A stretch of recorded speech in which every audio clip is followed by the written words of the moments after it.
بلغ العلا بكماله كشف الدجى بجماله. بسم اللہ الرحمن الرحیم. ناظرین محترم، جیسا کہ ہم مختلف روحانی امراض کے ساتھ ساتھ جسمانی امراض پر بھی وظائف یا دعائیں یا اذکار آپ حضرات کو بتلاتے رہتے ہیں، تو آج میں نے یہ سوچا کہ جہاں ہم نے اور وظائف آپ حضرات کے ساتھ شیئر کیے، پچھلے دنوں بخار کا ایک بڑا مجرب تعویذ تھا جو میں نے آپ حضرات کو بتلایا، اس سے پہلے اور جو ہمارے سامنے جس کے تجربات کامیاب ہوتے رہے، الحمدللہ ہم آپ حضرات کے ساتھ شیئر کرتے آ رہے ہیں. تو میں نے سوچا کہ گلٹی یا رسولی یا یہ جو پھنسیاں بن جاتی ہیں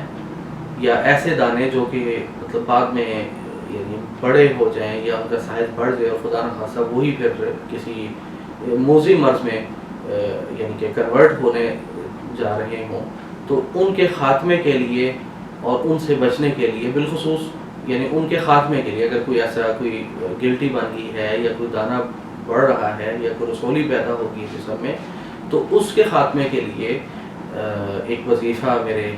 تجربے میں رہا ہے اور کئی سال سے ہم الحمدللہ اس پر کام کر رہے ہیں، اور اللہ کا بڑا کرم ہے کہ ہم نے خود کیا تب بھی اور لوگوں کو کہا ہے تب بھی، دونوں صورتوں میں الحمدللہ اس کے نتائج اچھے آئے ہیں. تو عمل بہت مختصر سا ہے، کیونکہ میری کوشش ہوتی ہے کہ مختصر ہو لیکن زود اثر ہو اور پر اثر ہو. تو مختصر سا عمل ہے اور کہ قرآنی آیت ہے، ظاہر ہم قرآنی آیات ہی الحمدللہ بتلاتے ہیں، اور 21 بار ٹوٹل پڑھنا ہے لیکن 3 حصوں میں 7 بار کر کے. تو ہمیشہ میں ایک بات جو کہا کرتا ہوں کہ عمل میں جو خاصیت ہوتی ہے وہ عمل سے زیادہ اس کا جو اہم نقطہ ہوتا ہے، جو طریقہ استعمال ہوتا ہے، اصل اہمیت اور تاثیر وہاں سے پیدا ہوتی ہے عام طور پر. تو اس میں بھی جو ٹرک ہے، جو میں کہوں کہ جو طریقہ کار ہے وہ اہم ہے، اس کو غور سے سمجھنے کی ضرورت ہے. آیت ہے ام ابرموا امرا فإنا مبرمون، یہ 25ویں سپارے کی آیت ہے، اور اس کو 7 بار پڑھ کر جس جگہ پر گلٹی ہے یا رسولی ہے یا دانہ ہے، مثال کے طور پر یہاں پر دانہ ہے تو شہادت کی انگلی پر پھونک مارنی ہے. شہادت کی انگلی پر پھونک مارنے کے بعد 3 دفعہ ایسے گھمانا ہے جیسے گھڑی کی سوئی گھومتی ہے، کلاک وائز اس کو 3 دفعہ گھمانا ہے، اور نیت یہ کرنی ہے کہ اس دانے کے یا اس رسولی کی یا اس گلٹی کے جتنے بھی جراثیم ہیں وہ اس دائرے کے اندر میں بند کر رہا ہوں، اس دائرے کے اندر وہ تمام جراثیم بند ہو گئے ہیں. اس کے بعد پھر 7 دفعہ اسی آیت کو پڑھ کر شہادت کی انگلی پہ پھونک مار کر اسی سرکل کو، اسی انگلی کو الٹا گھمانا ہے 3 بار، جسے ہم کہتے ہیں اینٹی کلاک وائز. ٹھیک ہے، اینٹی کلاک وائز آپ نے الٹا اس کو 3 بار گھمانا ہے اور اسی نیت کے ساتھ. پھر اس کے بعد 7 مرتبہ اسی آیت کو پڑھ کر شہادت کی انگلی پہ پھونک مار کر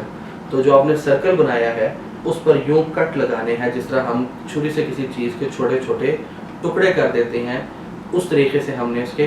انگلی سے چھوٹے چھوٹے کٹ لگانے ہیں، اور نیت یہ ہو کہ یہ جو گلٹی ہے، رسولی ہے، جو بھی ہے، میں اس کو کاٹ رہا ہوں، اس کو توڑ رہا ہوں، اس کے چھوٹے چھوٹے ٹکڑے کر رہا ہوں. تو اگر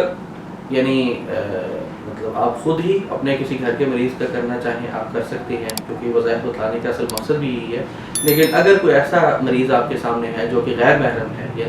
کوئی ایسی خاتون آ جاتی ہے، اس کو گلٹی یا رسولی کا مسئلہ ہے، تو یہی کام آپ شہادت کی انگلی کے بجائے کسی پین پر یا کسی اسٹک پر دم کر کے بھی کر سکتے ہیں، تاکہ شرعی حدود کا بھی لحاظ رکھا جا سکے. تو اللہ تعالیٰ سے بڑی دل سے دعا ہے کہ اللہ تعالیٰ ہم سب کو ایسی کسی بیماری سے محفوظ رکھیں جو بعد میں ہمارے لیے کسی بڑے آزمائش یا بڑے حادثے کا باعث بن جائے. وما علینا الا البلاغ. بلغ العلا بكماله كشف الدجى بجماله.